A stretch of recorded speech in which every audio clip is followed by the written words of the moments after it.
대전교구 형제자매님들 안녕하십니까? 저는 온양성당 박진수 사도요한이라고 합니다.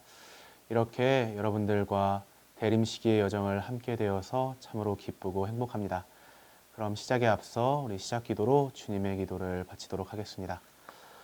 성부와 성자와 성령의 이름으로 아멘. 하늘에 계신 우리 아버지, 아버지의 이름이 거룩히 빛나시며 아버지의 나라가 오시며 아버지의 뜻이 하늘에서와 같이 땅에서도 이루어지소서. 오늘 저희에게 일용할 양식을 주시고 저희에게 잘못한 일을 저희가 용서하오니 저희 죄를 용서하시고 저희를 유혹에 빠지지 않게 하시고 악에서 구하소서. 아멘. 성부와 성자와 성령의 이름으로 아멘. 네, 형제 자매님들, 우리는 전례력으로 한 해의 시작인 대림 시기를 맞이하였습니다. 이에 우리는 모두 이번 주일에 주님께서 깨어 있어라 라는 말씀을 하셨고 그 말씀에 따라 살아가기를 마음속으로 다시금 다짐하였습니다. 이에 우리 모두 함께 주님께서 오실 때까지 깨어 기다리도록 합시다. 제가 깨어 기다리라는 주님의 말씀 앞에 함께라는 말을 다시금 붙였습니다. 깨어 기다린다라는 것은 나 혼자만의 영역이 아니기 때문에 이러한 말씀을 드린 것입니다. 나 혼자만 잘한다고 해서, 나 혼자만 기다린다고 해서 깨어 있다고 하여 주님을 잘 기다리는 것이 아닙니다. 주님께서 말씀하신 깨어 기다려라 라는 그 말씀은 우리 교회 공동체 안에서 이루어져야 하는 것임을 주님께서 명확하게 명백하게 말씀하십니다. 깨어 기다림은 바로 함께의 영역입니다. 하지만 함께라는 말이 오늘날을 살아가는 우리에게 너무나도 어렵게만 느껴집니다. 바로 코로나19라는 위기 안에서 물리적인 그리고 정신적인 두려움을 얻게 하였기 때문에 그렇습니다. 함께하는 것을 멀리하라고 붙어있는 것을 점점 떨어짐으로 그렇게 멀어지고 멀어졌습니다. 이제는 우리에게 함께라는 것이 너무나도 어색하게만 여겨집니다. 하지만 함께 하지 않는다면 이 위기를 이겨낼 수 없습니다. 우리 교회 공동체는 언제나 함께함으로써 교회 공동체에게 닥친 위기를 극복해 나갔습니다. 이번 코로나19 위기 또한 함께함으로써 이 위기를 이겨낼 수 있습니다. 이 위기를 이겨낸 우리 선조들의 모습, 특별히 성경 말씀을 통해 우리는 그 답을 찾고자 합니다. 이 답을 찾는 여정에 우리는 함께 나아갈 것입니다. 그렇다면 이제 우리 함께 이 여정, 이 위기를 극복해 나가며 주님께서 말씀하신 깨어 기다림의 삶으로 나아가도록 합시다. 먼저 이 위기를 극복하기에 앞서 위기 속에서 그 위기를 이겨낸 우리 선조들의 이야기를 먼저 드리도록 하겠습니다. 우리나라 교회는 어떠한 교회였을까요? 전 세계 유래를 찾아볼 수 없이 외국인 선교사가 들어오지 않고 하느님의 믿음을 받아들인 교회입니다. 이 믿음으로써 스스로 받아들인 믿음으로 그들은 참 행복을 느꼈습니다. 세상이 주는 행복이 아닌 하느님께서 주시는 그 행복으로 그들은 참 희망을 얻었고 어떠한 위기도 이겨낼 수 있을 거라 생각했습니다. 그렇게 늘 주님 말씀 안에서 깨어 살아갔습니다. 함께 그 그 삶을 살아갔습니다. 물론 쉬운 일만, 행복한 일만 있었던 것은 아닙니다. 정말 큰 박해들이 찾아왔습니다. 지금과는 비교할 수 없을 정도로 엄청난 어려움, 박해가 있었습니다. 모여있는 것만으로도 의심을 샀고 그 의심 안에서 목숨까지도 내놓아야만 했습니다. 그렇기에 뿔뿔이 흩어져 사는 것이 답이라고 생각하기 쉬웠습니다. 하지만 그럼에도 불구하고 홀로 살아가기보다는 335 모여가며 그럼에도 공동체를 이루어가며 함께 살아갔습니다. 함께 서로가 깨어 있을 수 있도록 희망을 전해주는 역할을 하였습니다. 함께라는 말을 그들은 늘 생활 속에 지니고 있었던 것이죠. 믿음 안에 살아간다라는 것이 함께함에 있는 것이기 때문이었습니다. 그렇기에 우리의 신앙 선조들은 박해라는 힘든 상황 속에서도 오히려 서로가 서로를 위로하고 평화를 나누며 기도와 선행 그리고 서로를 도우며 살아갔습니다. 그렇게 함께 서로가 서로에게 힘이 되어주며 절망하기보다 희망함으로써 함께 깨어 기다리는 공동체의 삶을 살아갔습니다. 성경 안에서도 비슷한 모습을 찾아볼 수 있습니다. 바로 사도행전의 제자들의 모습입니다. 사도행전 첫 부분, 초대교회 공동체 중 첫 제자들의 모습을 우리는 살펴볼 필요가 있다고 생각합니다. 예수님께서 부활하셨습니다.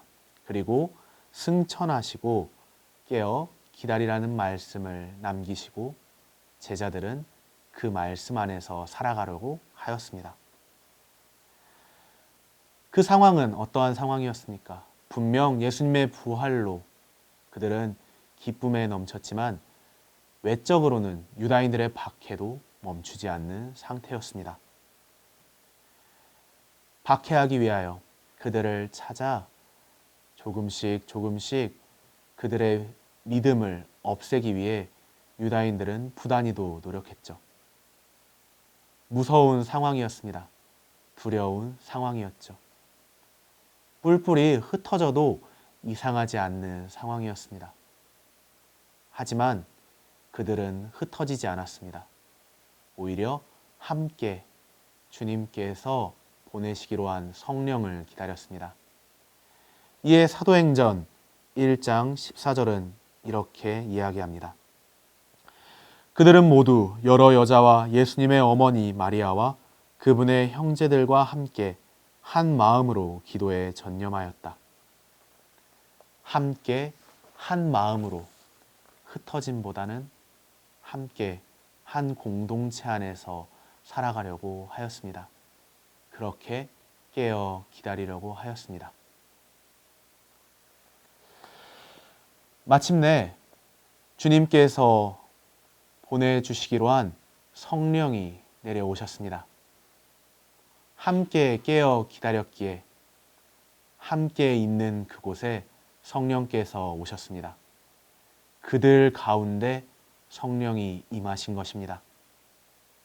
이에 마침내 그들은 침묵을 깨고 하느님의 말씀을 많은 이들에게 선포하였습니다. 함께 그 말씀을 전하기 위해 노력한 것입니다. 성령 안에서 함께 그 일을 하였습니다. 이에 사도행전 2장 41절은 이렇게 이야기합니다. 베드로의 말을 받아들인 이들은 세례를 받았다. 그리하여 그날에 신자가 3,000명가량 늘었다. 우리나라 선조들의 모습은 어떠합니까? 사도행전의 제자들의 모습과 크게 다르지 않습니다. 앞서 그들도 함께 깨어 기다렸다고 이야기하였습니다.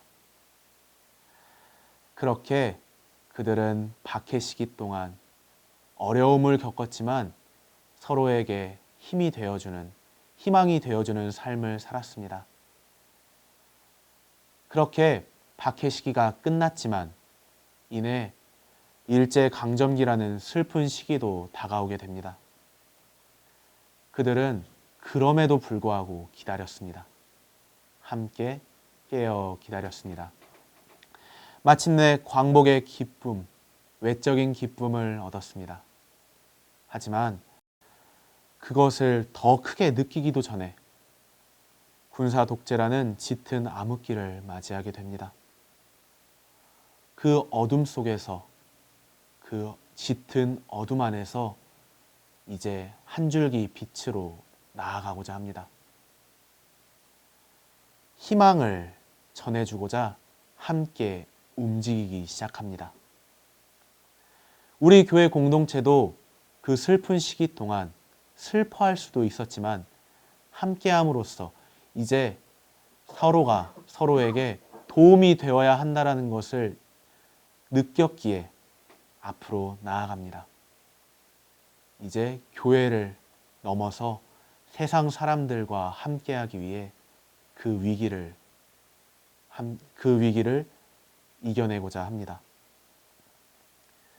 교회는 침묵하지 않았고 마치 사도행전의 제자들이 성령의 임하심으로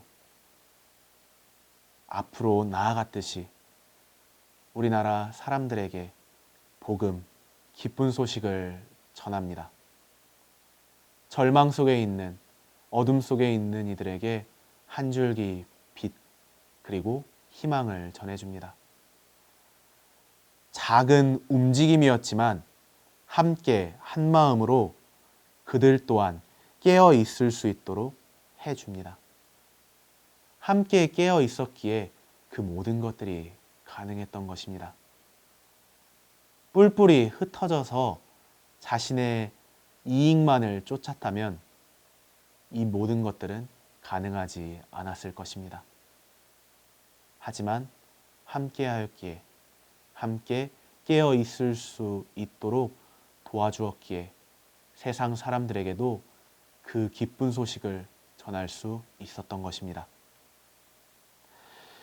이에 저는 사도행전 4장 23절에서 31절의 말씀 중 일부분을 여러분들에게 전하고 싶습니다. 동료들은 그 말을 듣고 한 마음으로 목소리를 높여 하느님께 아뢰었다. 이렇게 그들은 기도를 마치자 그들이 모여있는 곳이 흔들리면서 모두 성령으로 가득 차 하느님의 말씀을 담대히 전하였다. 함께 하느님의 말씀을 담대히 전한 것. 위기 속에서도 짙은 어둠이 깔린 곳에서도 희망을 잃지 않고 빗줄기가 된 것입니다.